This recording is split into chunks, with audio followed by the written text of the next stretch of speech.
Hi. Okay, I just got done writing the email that I'm going to attach this video to. And I wanted to take a minute or maybe up to 10 of them, we'll see how long this video goes, to just continue my story about being thrust into parenting. So to backtrack, before the twins came, I had an unexpected pregnancy, an oopsie. And I was so sad. I remember calling my best friend crying, like, oh my God, I'm freaking pregnant. Um, and then some time went by. I just went back there. And then some time went by and I got really excited, so excited. I lived in San Francisco. I was like, okay, whatever, like a strong, independent woman, got a career. I can totally do this. No big deal.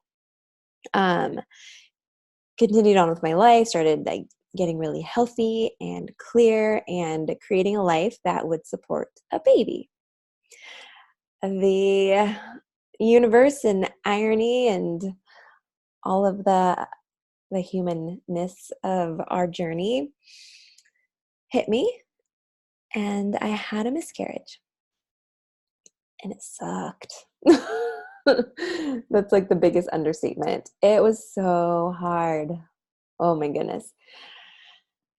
I grew up in some trauma. I've experienced loss and grief and trauma, but having this miscarriage completely changed my life, completely rocked me, rocked my boat, got me to the core. It was devastating. Yeah, I mean, it took a long time to move through that. I still grieve that loss. And actually, just a little side note, I think it's becoming more common knowledge, but when I was going through that, it felt so lonely and I was so isolated, and it's not something that was talked about. And I just want to let you know, in case it is something that you are working through, they are so common. Miscarriage happens so much more than we realize. Or maybe you do realize it, but I did not at the time. And then I learned so much about it after that. And when I started talking about it and being vulnerable, so many other women opened up about their experience with it too. So anyway, that's a little nod to vulnerability, which we will talk about in our next email. Okay, so thrust into parenting. So I'm left with no baby. Didn't want a baby, got a baby, lost the baby. Here I am. And then I was just desperate for a baby. I had a partner is a strong word. I had a boyfriend, again, the person that I did not want to be pregnant by. TMI, yes, for sure. But I want to be vulnerable. I want to practice that with you and model it and maybe inspire you to be vulnerable too. Okay, so I'm with this man friend in San Francisco, and we're not even that serious. But I know I was very clear at this point that I really wanted a baby. I wanted one baby. I wanted one baby girl, to be exact. That was my vision. My friend, she just had a baby girl, and life was pretty sweet in San Francisco. And I was like, I will join her with my one baby girl, and we will live it up. So I said, hey, let's have a baby for real this time. And he was like, okay. I can be very persuasive sometimes. So anyway, we have a baby on purpose. I get pregnant the very next month, and all is right in the world. I'm super excited, and going to my prenatal appointments, taking the vitamins, doing the exercises, just getting ready. And then I go to my first ultrasound. Like, we're like, oh my God, this is so great. And the tech, she didn't even say like, hi. She just got to work. She lifted up my belly, got the, it's called a transducer, whatever, the image reader on the ultrasound. And she said, huh, that 3? No, it looks like 2. I honestly, like, so naive, like, no idea what she's talking about. I thought she was joking. I was like, 2 what? And she's like, 2 babies. And I was like, and there was not the return of smile was not there. I was pregnant with twins.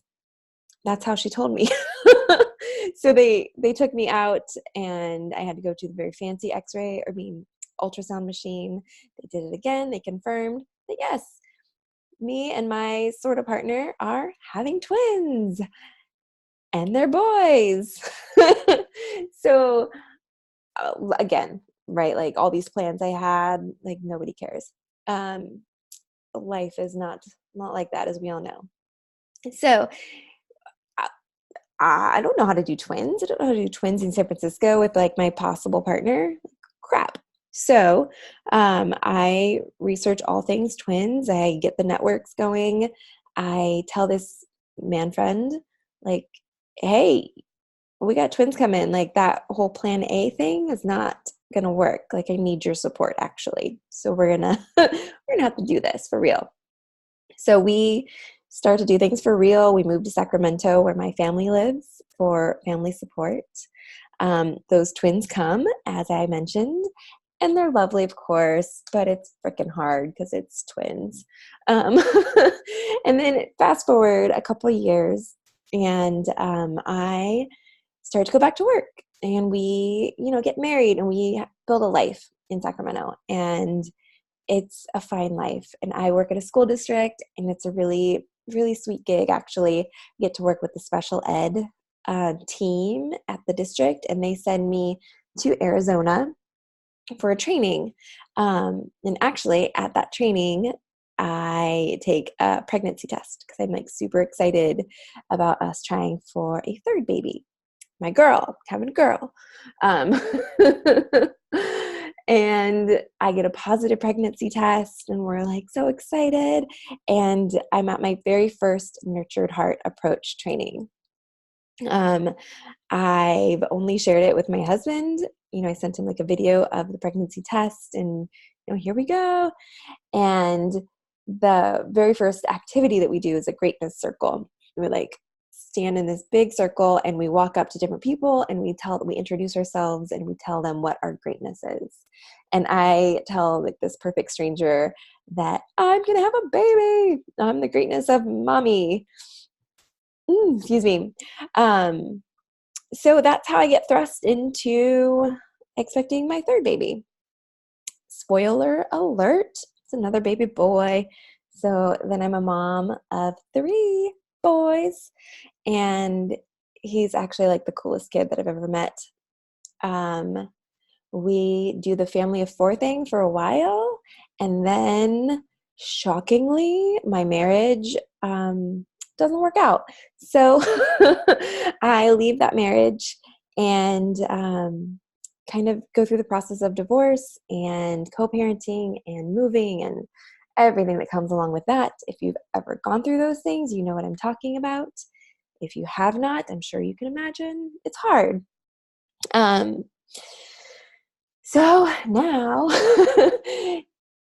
actually that was a really big, huge thing. I'm going kind of fast here because I want to make this a short video for you, but whatever. Anyway, I'm going to slow down. I wanted to go back a little bit because Nurtured Heart approach really changed my life, changed how I operate in this world.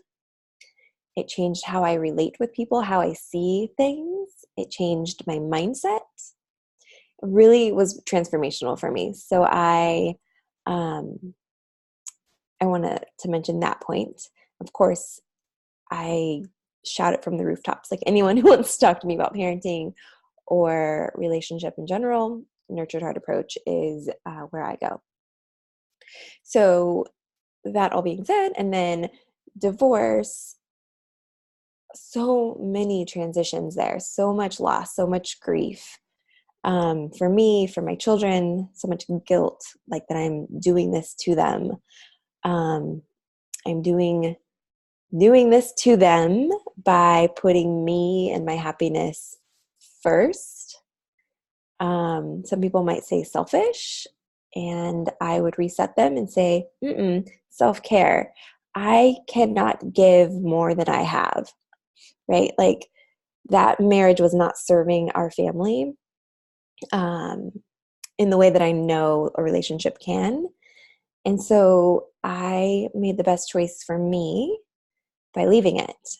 By doing that, it hurt and it was hard, but then I was able to rise up and become even more fully myself and love myself. And he got to do the same thing, right? So now we are two strong individual people raising children together. So then I fall in love with a new person, and we get a baby too. So I get pregnant, and it's a girl. I'm really excited. And then, plot twist, he dies before she's born. And now, this whole new role, right? So now I'm pregnant without a partner, and I am grieving deeply and intensely. And I deliver that baby without him, and now I'm raising her without him. And it sucks. Like, let's be real. It's hard, and I'm still grieving, and I will for probably ever. But the point is, vulnerability is crucial, right? And actually, some of you probably met him. His name is Sean, and he did workshops with me with Nurtured Heart. And he would start it off by introducing vulnerability and the negativity bias, and how those two things are really super crucial in order to learn the Nurtured Heart approach, in order to activate it, in order to authentically deliver it. All right, so yes, I think that will kind of give you a really clear snapshot of my parenting journey and all of the different roles and experiences that I've had in that journey. And as of today, I have 4 children living, one that I lost, and I think I actually had a second miscarriage, but it was so early that it wasn't as traumatic. How do I do it all? I just keep resetting to the moment. I keep taking care of myself. I keep reaching out. I want to share all of this with you, to be vulnerable, to kind of put myself out there and say, hey, this is who I am. This is my story. And I hope that you receive it with all the love that I'm hopefully sharing it. All right.